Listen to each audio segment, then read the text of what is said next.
Well, he did tell us, didn't he, that he wanted to be dictator for a day. Is Donald Trump morphing into something rather more than that, a dictator for more than a day? In other words, is there a constitutional crisis in the United States? Welcome to Americast. Americast from BBC News. Hello, it's Sarah here. I'm in our BBC bureau in Washington. And it's Anthony, right here next to Sarah in our bureau. Hello, it's Justin in the worldwide headquarters of Americast in London, England, talking to you at around 3:15 in the afternoon on Thursday in the UK. Yeah, that makes it 10:15 in the morning here in Washington, D.C. And I have to warn you, Justin, and everybody else who's listening, things are moving fast in Washington at the moment. Whichever story I'm covering for the 6 or the 10 o'clock news changes several times during the day. So there's a possibility that the things we say in this podcast might be slightly out of date, might be slightly superseded by events by the time you're listening to it. But the gist of it will remain true. Especially because we're talking about the executive orders that Donald Trump has been signing such a great flurry of, and whether governing by this means is actually damaging the US Constitution and somehow circumventing all of the checks and balances that are meant to control his power. Yeah, we've seen a wide variety of different things Donald Trump has tried to do by executive order. He's tried to end birthright citizenship. That's the right of anyone born on U.S. soil to become a citizen.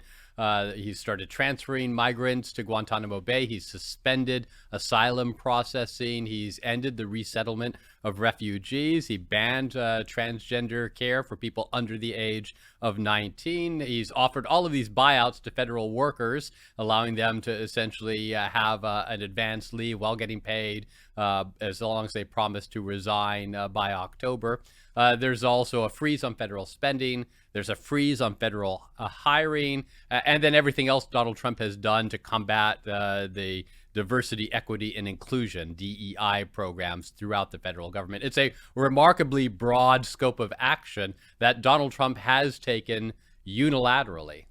Yeah, Justin, as I'm sure you're well aware, a lot of these actions have then been challenged in court by the people who are affected by them. Yeah, and that's where it gets really interesting, isn't it? I mean, really interesting, because it's interesting as a kind of, just strikes me, if you're interested in the kind of academic side of politics, it's interesting because, you know, what does the Constitution allow? What does it not allow, et cetera, et cetera? When is freedom curtailed? When is it extended?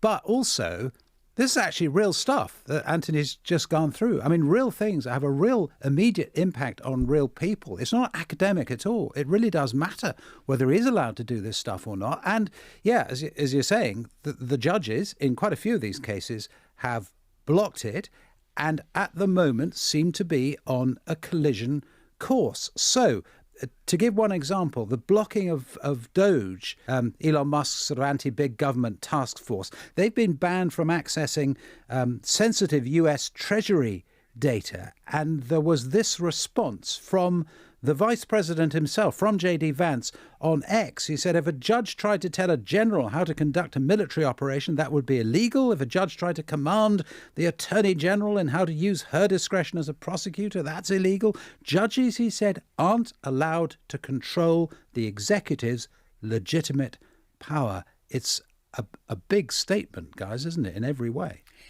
Yeah, and there's a lot of conversation here about whether or not we are entering some kind of US constitutional crisis. So I guess before we start debating the rights and wrongs of that, Anthony, are judges allowed to control the executive's legitimate power? Well, I mean, if you look at the way the federal government is structured with the three co-equal branches, the judiciary, which is the courts, the executive, which is the president, and the legislative, which is Congress, they all have powers to check and balance each other. I mean, that's grade school level civics here in the United States. And so the courts do have a right and a responsibility to make sure that the laws that Congress pass are constitutional, that they comport with the founding document of this country, and then that when the president and the executive takes those laws, that they accurately and correctly apply them and execute them, whether they're following the laws that Congress passes. And the courts have done this, for hundreds of years. So this is something that the courts have the power to do. What we're seeing here from listening to J.D. Vance is whether the executive can just decide to ignore the courts. And when the courts tell them this is illegal, you've got to stop this, they go, well, make us, and they keep doing it. And that is where you get at a constitutional crisis, a battle in the courts over whether what the president is doing is legal, has authority to do or not, a battle that works its way up through the federal judiciary to the appellate courts and maybe ultimately the Supreme Court. That's kind of the way the government works. What we hear hints of from people like Elon Musk and J.D. Vance is that they don't want to play by those rules anymore. And if they do that, that's when you have the constitutional crisis that Justin mentioned. And of course, it's the full scale of just how much they're doing and how fast they're doing it as well that gives the impression that this is very, very different from how other presidents have executed their power. And I think this is a fascinating point because it's something we've hinted about, talked about before. It's the idea that there is on the American right that the administrative state, that everyone who is in every kind of government bureaucratic institution, whether it's the people who are in charge of the parks or the people who are in charge of US aid around the world or the people who do whatever they do for the government, that this has become a kind of an insulated cadre of people who are basically all of them opposed to the Republicans, but specifically opposed to Donald Trump. And if you are not given the ability to get at them, or to get rid of them, actually, at least in some cases and possibly in many cases, then you don't have the power to govern. That's the point they're making, isn't it? That's the kind of pushback against the idea that this is a kind of coup. They say the coup's already happened, and we're pushing back against that. Right. People complain about judges all the time and complain about court decisions all the time. You heard Joe Biden complain about the federal judiciary that was curtailing, for instance, his attempt to forgive student loans. You heard Barack Obama complain all the time about single federal judges who were issuing national stays that suspended his immigration forgiveness, immigration policies to allow standardized or normalized status for people who were here as children illegally. All of that is not new. What's new is the hints from J.D. Vance and from Elon Musk and from other conservatives that maybe they don't have to play by those rules anymore. Although Donald Trump was asked about this when there was that rather surprise press opportunity where he and Elon Musk were answering questions rather together in the Oval Office, and he did say that they would abide by court rulings. And up until now they have, because quite a lot of this there's been the brakes put on some of his ideas by the courts. So, for instance, sacking all the thousands of federal workers who work for USAID, the aid organization, that was stopped by the courts. The disbursement of all federal grants and loans, that was stopped by the courts. And they haven't tried to carry on with it. I mean, they've abided by those court decisions. And Caroline Leavitt said the same thing in her press conference yesterday, that they were going to abide by the court decision and appeal it. Although a Rhode Island judge, the one who suspended the freeze on all government grants and loans, he said that the Trump administration is not abiding by his order, that they are at risk of being in contempt, that they need to release all these government funds, that they haven't done it fully yet. He didn't sanction the Trump administration. He has no punishments for them yet, hasn't held them in contempt yet. But that is one place where it looks like a judge is starting to get a little frustrated. Can I bring up Congress's role in all of this? Because you mentioned right at the beginning, Anthony, three equal branches of government. Congress is an important branch of government. Congress people, individual Congress people, regard themselves as very important. If you ever meet one, particularly a senator, you know that they regard themselves as very important. And yet in this, they don't seem to be involved somehow. It just boggles the mind, doesn't it, that we've got this potential constitutional crisis going on, and yet they seem so supine. And the Republicans, of course, in charge, at least nominally, in both houses. A lot of these things could be passed into law and then be much more difficult to challenge in the courts because they were laws of the land. But that's not happening. No, I think you're getting into something really interesting here, and that is that the Republicans are letting this happen. They have the majority in the House and the Senate. They could stop it if they want, and Donald Trump is intruding, as you mentioned, on congressional authority. But I think there are a lot of conservatives and a lot of Republicans in Congress who like what Donald Trump is doing. They've been trying to get rid of the Department of Education for decades. They've been trying to pare back federal spending for decades and cut back the federal workforce for decades, and they haven't been able to do it.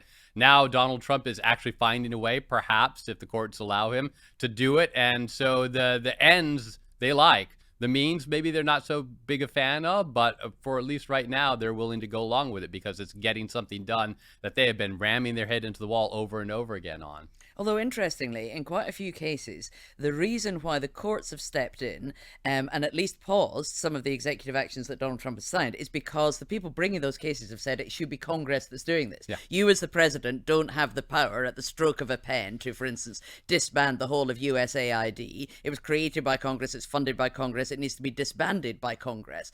And in some cases, like firing all the inspectors general at various different departments, he ought to have notified Congress 30 days before he did that. And these are the reasons why it's being held up legally sometimes, because other people are sticking up for Congress, even if they won't stick up for themselves. What's the politics of all this? Because, I mean, there's a sort of strong guy ethic, isn't there, if I can put it like that, in the Trump administration. They've hit the ground running. They very much want us to be talking about how hugely energetic they are. And it seems to me that, in a sense, this plays into that, doesn't it? Politically, and in terms of optics, this conflict with the courts is absolutely politically where they want to be. 100%. Every way you look at it, it seems to me it's got political upside. You clash with these lower courts and you say that these are activist judges who are standing in the way of Donald Trump's agenda, and that just shows you how the deep state is out to prevent change. He looks extremely dynamic because he's taking all of these actions.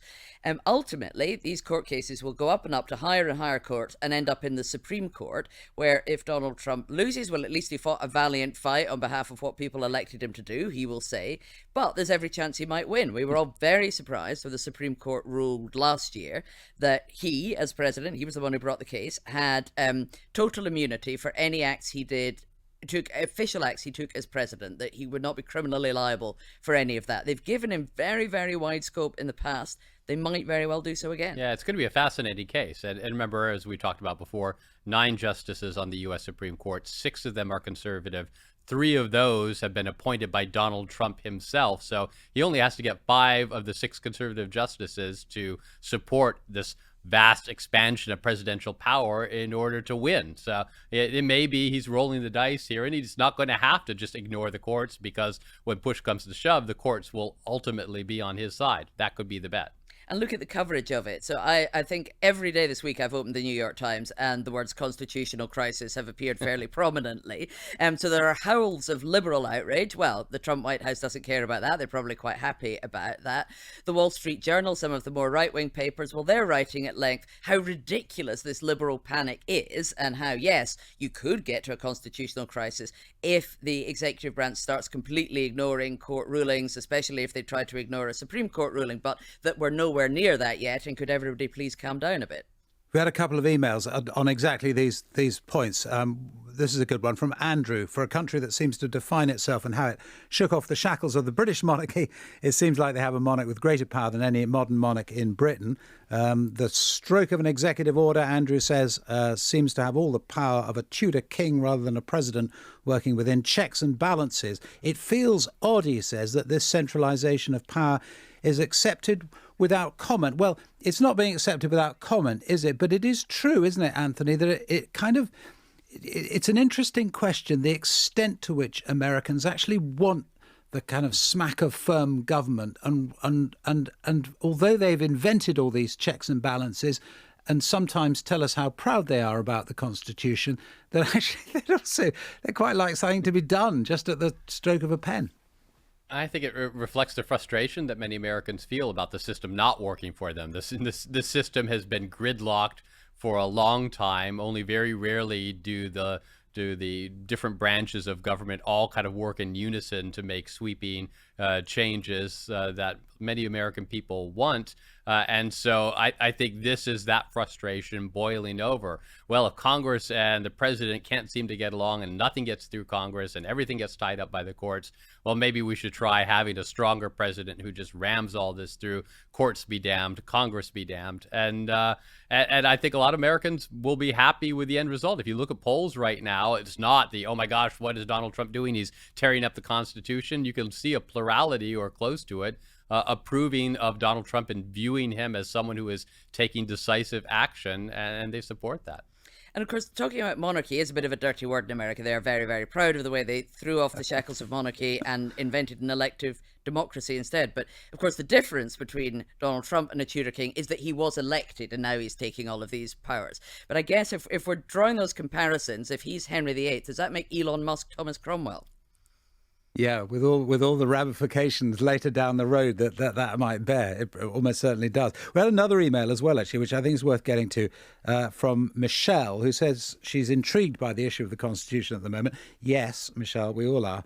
I think rightly. I mean, it's just fascinating. As I was saying right at the beginning, it's fascinating. The kind of rather dusty academic subject takes shape, takes form in this way. Anthony's laughing because he's interested in dusty academic subjects. But for the rest of us, Anthony, we're just waking up to your world, and it's brilliant. Mm-hmm. We're energized by it. So she says, this is Michelle, she says, many MAGA spokesmen have mentioned revisiting the Constitution as the checks and balances are hampering what they want to do. So bearing in mind how devoted they are to the Constitution, or the right wing is, when it comes to the right to bear arms, the right of free speech as well, how can they now decide that the Constitution needs to be examined in relation to the areas they want to change?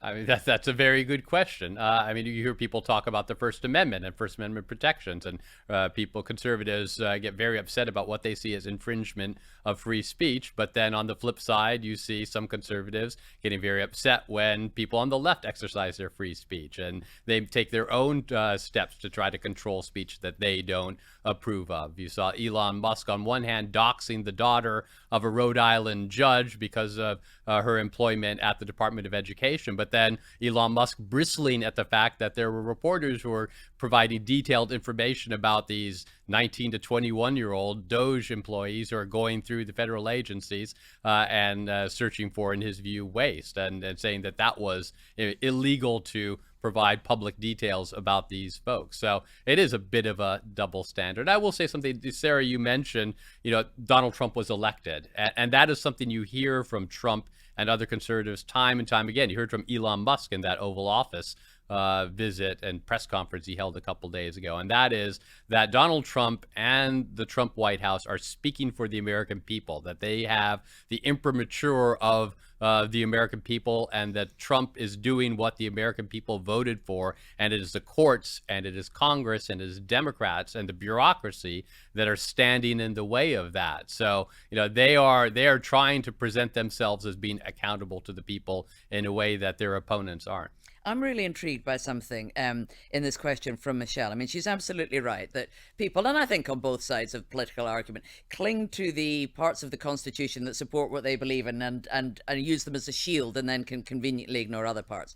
But she's saying, what about MAGA spokespeople talking about revisiting the Constitution? Because although, as Justin says, it is a bit old and dusty, it's also malleable, isn't it? I mean, it has been changing. It wasn't just set in aspect when it was signed and hasn't changed since. Yeah, the bar for amending the U.S. Constitution is very high. Congress has to pass an amendment, and then states have to ratify it, and that takes a very long time. There's another method that we've never tried here. It is in the Constitution, but we haven't tried it, and that is to hold a new constitutional convention where the states call a constitutional convention. They send delegates, and everyone gets together, and they debate changing the Constitution, adopting new amendments to the Constitution. That's generally viewed by most people as a giant Pandora's box. As soon as you get that, who knows what's going to come out of it? And that's why people on the left sometimes talk about that, but they get worried about it. People on the right talk about it because, you get everyone together, and who knows what the country would look like after they're done.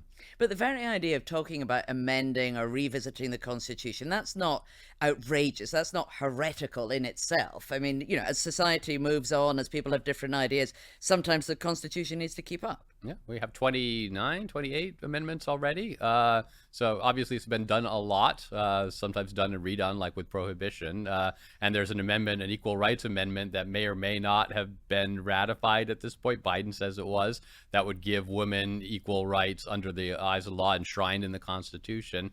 Enough states ratified it, but there's a question if they waited too long to do it or not. But that shows you that it can happen. Amendments can happen. It just is a long, arduous process. And if they want to say pass an amendment to allow Donald Trump to serve a third term, that would take time, probably more time than Donald Trump has left in his second term. But the other thing that happens is that even without constitutional changes, there are changes in the way in which American government works, aren't there? And we've talked for, I guess, decades, really, about presidential power and the accretion of power to the president in a way that the Constitution perhaps didn't initially envisage, but kind of seems to have happened. And you can see a sense, can't you, in which we have a different understanding post-Donald Trump of how much power the president should have. I mean, you think of that Supreme Court ruling pretty recently, Anthony, that said the president can't be prosecuted for things that he does within the orbit of his normal presidential duties. Those sorts of things do change life without necessarily the Constitution itself formally in a formal way being changed. Right. The Supreme Court ultimately interprets the Constitution. They kind of assumed that right for themselves, but they did it back in the early 19th century and has been that way ever since. And there was another big case that shows another example of how the Supreme Court can change the way the federal government operates. And that was the one also last year that changed how courts defer to agency decisions. They used to give a lot of deference to federal agencies, to the federal bureaucracy, when interpreting laws that maybe aren't all that clear. And that had been the practice since the early 1980s. So for 4 decades, the court last year changed it and said, no, judges, federal judges, are the ones who can step in and say the agencies are taking too much power for themselves. They're interpreting the law wrong. Even if the law is vague, they don't have to defer to the agencies. The judges can step in and say, no, this is what the law is. And that is going to be a pretty significant shift in the basis of power in this country, away from the bureaucracy and to the judiciary. And I think we're going to see the consequences of that, for decades to come. That's it for today. If you want to catch up with previous episodes, you can do it on BBC Sounds. Bye-bye.